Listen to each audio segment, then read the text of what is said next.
In my family, my grandmother was raised in a Hawaiian language household, but was not encouraged. It is thought that it was more beneficial for us to leave our cultural things behind and become more Western and more American, more white, English-speaking citizens in order to be successful. So, hello, my name is Emmy DeGrappa. Each week, we bring you stories asking our guests the question why. We learn about passion, purpose, and the human experience. Brought to you by Wyoming Humanities with the generous support of the Wyoming Community Foundation. This is What's Your Why?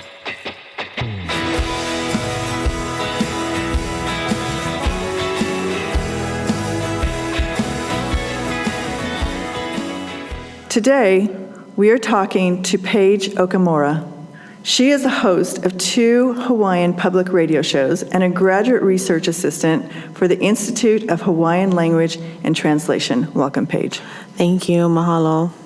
Did you grow up speaking Hawaiian? No, I didn't. So if you don't know a lot about Hawaii's history, we lost a lot in the last 200 years. Actually, this year we celebrate or commemorate 200 years of the decision for our ruling chiefs at the time in 1819 to leave our traditional law system. And then so fast forward 200 years, the illegal overthrow in 1893, we have been so oppressed that we've lost a lot. And one of those big things was our language. So in my family, most people in Hawaii, they don't grow up speaking the language anymore by now.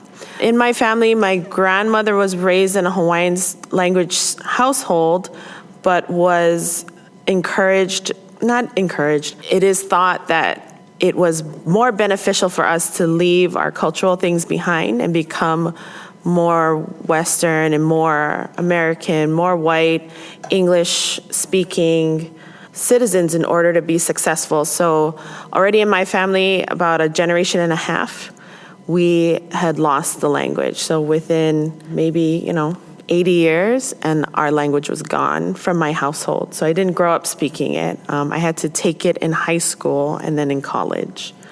And so would you say you're fluent now? I'm fluent now and definitely functionally fluent, plus a little better. And that's actually quite the privilege today. We've had a resurgence since the 70s. We had the Hawaiian Renaissance, and Hawaiian language has made big strides in the last 40 years. We're not totally where we need to be, but the fact that I speak the language is actually quite the privilege today. That is wonderful. So what was your journey? What was your passion? Why did you want to go into language research and translation? I think we all grow up here, and even I grew up thinking that I would take Japanese and find a job in the tourism industry. That was sort of what we all thought would get us a job. And Japanese tourism, when I was younger, was such a big deal that I thought, and also I'm half Japanese. Then I took Japanese and I was awful at it. And in high school, they offered Hawaiian language at Punahou. And I thought, okay, well, I'll take it. Also, it's something, I grew up in a Hawaiian household. That's the realities. I grew up in a Hawaiian household with a Hawaiian worldview. So taking Hawaiian language was actually much easier than it was taking Japanese. And so I thought, okay, well, I can function in this world. I dance hula, so all these things connect for me. It wasn't anything foreign. It wasn't that difficult because I had already grown up in parts of it. And then when I graduated high school, I decided to stay home. I think a lot of locals and Hawaiians especially have a lot of responsibilities to our families home here. And it's hard for us to leave home. It's expensive. My grandfather passed away my senior year, and for my family that was really hard because he was the man of our household. So I decided to stay home, and Punahou is serves the top 2%, and Barack Obama's high school and all these things. So I grew up under the stigma of going to Punahou and being rich or anything like that, but my single mother struggled and paid for my tuition all on her own. I lived under the stereotype of Punahou graduates become doctors, lawyers, these big Fortune 500 company CEOs, and they do. That's true. However, that just wasn't me, and it wasn't what I wanted to do. And I was lucky Punahou really supported what we were good at. I wasn't good at math. I wasn't good at some things, but they knew I was good at culture. They knew I was good at my language. So I chose to stay home and major in Hawaiian language, which is also a privilege because you couldn't do that even 20 years ago. That's true, and that's wonderful. That's really encouraging for a lot of reasons, especially in preserving your culture. So you have 2 radio shows. Yes. And describe them. What are their names, and describe what they're about? So I do one show on the university radio stations, KTUH. It's on Thursdays from 4 to 6 p.m. It's called Kaileo Nui. It's a bilingual show, so it's in Hawaiian and English, and I play Hawaiian music. I always say good Hawaiian music, which is a very broad adjective. Traditional Hawaiian music, a lot of vinyl, a lot of LPs, newer contemporary things that I personally deem quality music. So that's every Thursday on that radio station. Then I also work for Hawaii Public Radio, which is our NPR affiliate here. So I host a late night show every Tuesday. It's called Bridging the Gap. I have the Tuesday night, but Bridging the Gap runs weeknights from 10 to midnight. That show's a little different. I have to follow, it's called a AAA. So every week or every show is a different genre or different theme. So I can't play to my strengths all the time. I can't just do a Hawaiian show. It's not a Hawaiian show. I can do Hawaiian shows every once in a while, but every week it's a different theme. This week I did a 90s throwback show because I went to the Backstreet Boys concert. But I didn't play any Backstreet Boys. It's still got to be quality. I mean, it's still public radio. I have to be classy. I have to behave. So those are the 2 shows that I have. I love that. You have to be classy. I have to behave and I have to be classy. What does the AAA stand for? I think it's like adult alternative, something like that. It's a little bit dated. It's like a technical genre term, but it basically was sort of the, it's not jazz, it's not classical. It was everything else. Well, how did you get into radio? I actually got into radio because at KTUH on Sunday afternoons, there's a Hawaiian language show. So it's 3 hours. It's 3 to 6 p.m. It's called Kipukaleo. And it's only in Hawaiian. It plays Hawaiian music. It's only in Hawaiian.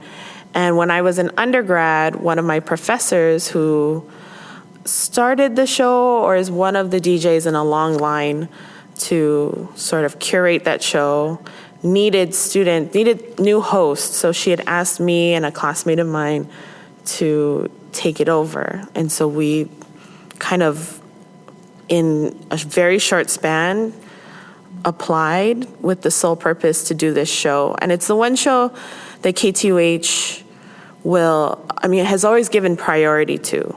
So it's currently the only show on an FM station here that's in Hawaiian, which is great, also unfortunate because there's only one.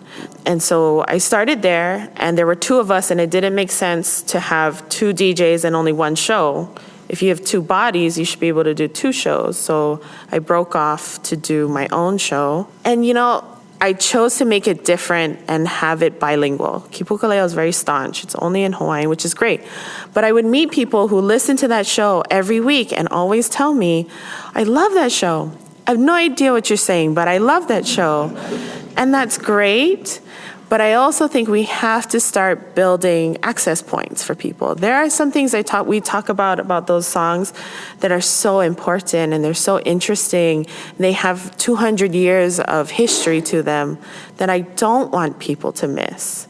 So I thought, well, if I do this and I do it in both languages, then people are not missing out on the educational aspect, but I'm still exposing them to language. I'm still opening an access point for them to be interested enough to start to dig on their own without me having to hold their hand through it every time. Also, side note, when I don't want them to know what I'm saying, I just say it in Hawaiian. It's usually when I'm being really sassy, but that's the perk. That makes me think that where we live in Wyoming and in other parts of the United States, there's large Spanish-speaking populations. Do you have a Spanish-speaking population in Hawaii?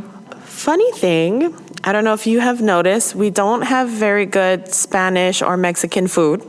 So that usually reflects the demographic of our population. So we have high school Spanish students. You know, Spanish is still one of the more popular languages to take, but we don't have a heavy Spanish or Latin population. So not a lot, few and far between, where Spanish is their native language or the language spoken at home. Right, and it's just the opposite, I guess, where I live in Wyoming, where we try and do, well, we have Spanish radio, we translate a lot of our materials whenever we can into Spanish. All of our materials are translated in Spanish. All of our legal documents, you won't find a single one translated in Hawaiian, but Hawaiian is our state language. I think we're the only state that has two state languages, so English and Hawaiian. And you will not find a legal document that you could go to the courthouse today, go fill something out. I can write my checks in Hawaiian, and the bank has to honor it, but that means the teller probably has to look it up. It's a big issue because a lot of people today, I don't know if you guys know some of our modern day issues, but Hawaiians will go to court and insist on representing themselves or speaking in Hawaiian, and the judges will, I don't know what the correct term is, but they don't allow it. They won't recognize it. I mean, they will stand in front of you and you can tell them, this is the language of this state. It is a state official language, and we are not allowed to speak it in a courtroom because the judges they can't understand.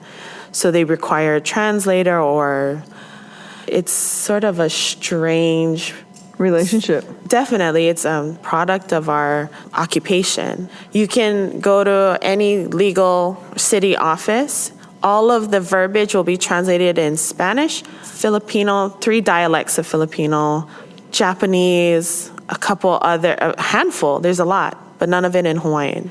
So that's one strand in our very complicated political history, but it all ties into why language is important to us today. Absolutely. And I really commend you for preserving your culture and your language. Mahalo.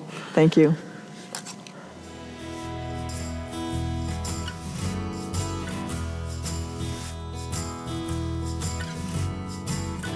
Thank you for joining us for this episode of What's Your Why? Brought to you by Wyoming Humanities with support from Wyoming Community Foundation and generous supporters like you. To learn more, go to thinkwhy.org, subscribe, and never miss a show.